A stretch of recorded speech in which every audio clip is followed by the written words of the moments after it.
সমস্যা আমাৰো একে সমস্যা ভূমিৰ সমস্যা এটা ডাঙৰ সমস্যা আছে যে দীঘলীয়া সময় এই অঞ্চলবিলাকত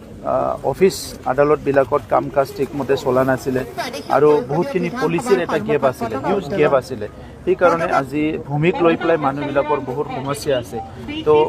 যোৱা 17 বছৰত এই কামটো BPF চৰকাৰে নকৰিলে এতিয়া আমি ভূমিৰ সমস্যাটো সমাধান কৰিবলৈ গৈ আছোঁ কাৰণ অসমত দেখিছে মুখ্যমন্ত্ৰী আমাৰ ডক্টৰ হিমন্ত বিশ্ব শৰ্মা ডাঙৰীয়াই আজি বসুন্ধৰা কৰিছে বিভিন্ন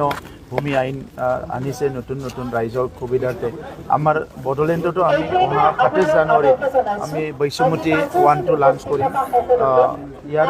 আগতে এতিয়া আমি যোৱা 12 তাৰিখৰ পৰা ভূমি মেলা ইয়াত কৰি আছোঁ আৰু এই ভূমি মেলাৰ দ্বাৰা 6টা সাৰ্ভিসেছ আমি প্ৰদান কৰিছোঁ যে যিবিলাক আগতে মণ্ডল কানান গৈ বিভিন্ন প্ৰব্লেম এটা সৃষ্টি কৰি আছিলে তলৰ লেভেলত এইবিলাক শেষ কৰি পেলাই সকলো ৰাইজে যাতে ভূমিৰ সমস্যাবিলাক ভালকৈ সমাধান কৰিব পৰা এটা পথ আমি ওলাই দিছোঁ ভূমি মেলা পাতিছোঁ এইটো 22 তাৰিখলৈকে চলিব বহুত হাজাৰ লোকে এতিয়া নিজৰ ভূমি আগৰ জেনেৰেশ্যনৰ পৰা পিছৰ জেনেৰেশ্যনত ট্ৰান্সফাৰ কৰা নাম জাৰি কৰা বিভিন্ন কামবিলাক চলি আছে চ' ভূমিৰ সমস্যা সমাধান কৰিবলৈ গৈ আছোঁ এইটো এটা প্ৰায়ৰিটি এৰিয়া সেকেণ্ডটো হ'ল এডুকেশ্যন KG to PG বহুতখিনি ভেঞ্চাৰ স্কুল আছে বিভিন্ন সমস্যা আছে এই সমস্যাবিলাক সমাধান কৰিবলৈ আমি খুব চেষ্টা কৰিছোঁ 99ৰ শিক্ষকৰ সমস্যা অলমষ্ট ফিনিশ্ড হৈ গ'ল টেট শিক্ষক যিবিলাক আছে তেখেতসকলৰ নিযুক্তি এই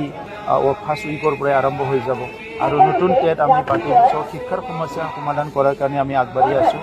আৰু এই ক্ষেত্ৰত মই ক'ব বিচাৰিছোঁ যে প্ৰত্যেকখন বিদ্যালয়ে যাতে ভাল শিক্ষা দিব পাৰে এই কাৰণে স্কুল এডাপশ্যন প্ৰগ্ৰাম আমি আৰম্ভ কৰিছোঁ 1000 স্কুল আমি এডাপ্ট কৰিছোঁ আৰু তাত এজন এডাপ্টৰ দিছোঁ যি এডাপ্টৰে নেকি স্কুলৰ ইণ্টাৰনেল এণ্ড এক্সটাৰ্নেল গোটেই চিটুৱেশ্যনবিলাক চাব আৰু স্কুলখন সহায় কৰিব আমি সুপাৰ 50 CM সুপাৰ 50 কৰিছোঁ আমাৰ অঞ্চলৰ প্ৰশাসনিক বিষয়া বহুত দিনৰ মূৰেহে ইয়াত প্ৰশাসনিক বিষয়া মানে আমি পাওঁ UPSC APSC ক্লিয়াৰ কৰিব পাৰে ভাল কথা কি শান্তি ঘূৰি অহাৰ লগে লগে এই বছৰ এটা বছৰত 25 জন Btr অঞ্চলৰ পৰা ACS পাছ কৰিছে এটা বছৰত চ' ভাল এটা পৰিৱেশ আহি গ'ল আৰু এই সময়ত লগে লগে আমি 50 জন ল'ৰা ছোৱালীক UPSCৰ কাৰণে বিভিন্ন জাতি জনগোষ্ঠী দিল্লীলৈ পঠাইছোঁ আমাৰ চৰকাৰী খৰচত যাতে প্ৰশাসনিক ভাল বিষয়া হ'ব পাৰে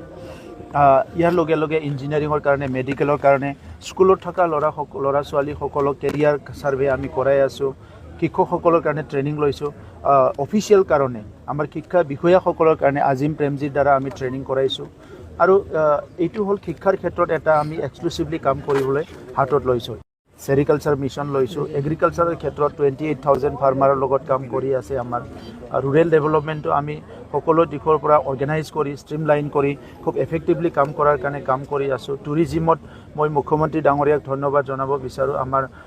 আমাৰ এই বছৰ আমি স্বদেশ দৰ্শন যিটো প্ৰজেক্ট আছে ইয়াৰ দ্বাৰা আমি 100 crore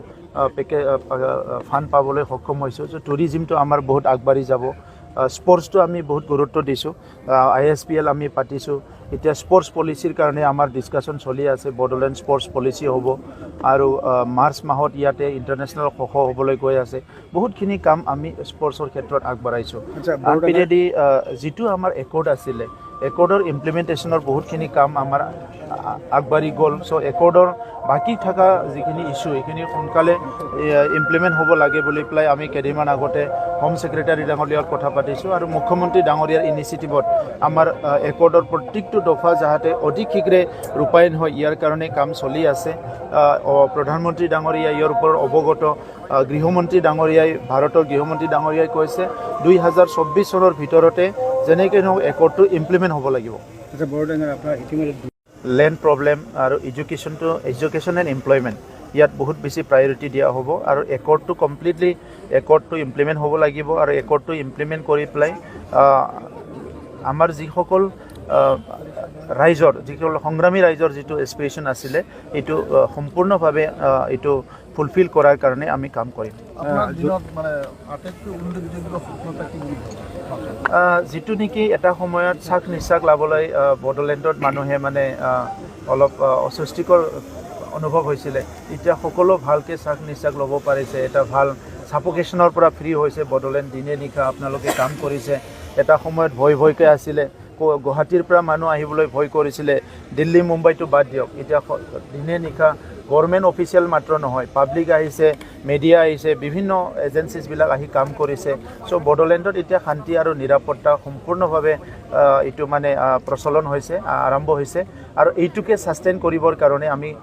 কাম কৰি আছিলোঁ আৰু কাম কৰি যাম আৰু টিম Btr হিচাপে আমাৰ ইলেক্টেড মেম্বাৰসকল Btr আমাৰ MLA সকল আমাৰ MP সকল আমাৰ